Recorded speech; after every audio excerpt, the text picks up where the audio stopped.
Hello, my name is Master Steve, and thank you for joining us. In this video, we'll be showing you pressure points in Chinese martial arts.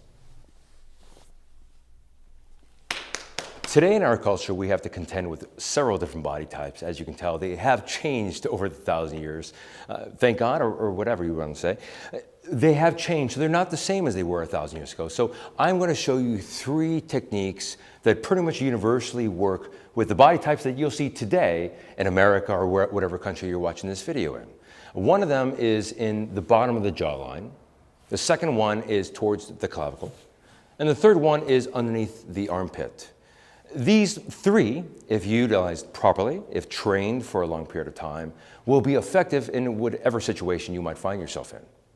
Now, one of the examples of pressure points that I'm going to show you is right underneath the jawline. It's actually right underneath the wisdom tooth. Now, you want to be careful because as this is a pressure point and you might think, well, this might just hurt a little bit. No, this actually hurts a lot. So when you come through here, you want to take your thumb and come right underneath the wisdom tooth and press upwards towards the top of their head, like so. Now be careful because your hand is right over their throat. You can actually just isolate the thumb and go in like this. Now you might have seen in some movies, they actually make a knuckle like this and will hit here, just like so. So this is one of the pressure points right over here, right underneath the jawline, right where the wisdom tooth is. You press right up. Now the second pressure point is with the clavicle. Now, as you can tell, the clavicle, you can't do clavicle ups. So the clavicle is always going to sort of, except for some of those huge guys that go to Venice Beach, you're always going to see a line appear here. A great pressure point in here is actually to dig into the clavicle like so. There's actually a bar right here that locks it in place. You come underneath the clavicle and you press against the bar like so and you squeeze in. Yes, as you can see from his face because he's so handsome, that is quite painful to do.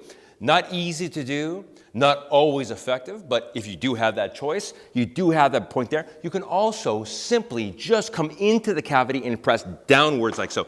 You can tell that doesn't feel good, and he doesn't want to make me look good. So the third one comes in from here. The next pressure point is actually underneath the armpit. Now, I like it better from the other side, but just for the sake of effectiveness, or quickness, we're going to go right underneath the armpit here. Notice how I curve my hand around the pec like so, and I come straight into the armpit. And it's really not this part right here who's doing the action. It's really this part in here that's doing the action. Have you noticed that it's almost exactly like the pressure point that goes into the wisdom tooth? There's more similarities than differences. And when you see that, that actually explains Kung Fu 101. There's more similarities than differences. That's why when you find people who say karate is better than Kung Fu, Taekwondo is better than karate, there are more similarities than differences. As you see this pressure point here, I'm going to give you an example of that. Go right into the armpit like this, cover around the bicep, and then squeeze up and down at the same time. That really is painful. And unless their pec is out here, you're pretty much going to get a good grip. Now, if you can't get a good grip, then you just come around the shoulder like so, and you press up. That's even worse. That's even worse. Those are 3 examples of pressure points. They're pretty much effective on almost about anybody. Once again, my name is Master Steve, and thank you for joining us for examples and pressure points in Chinese martial arts.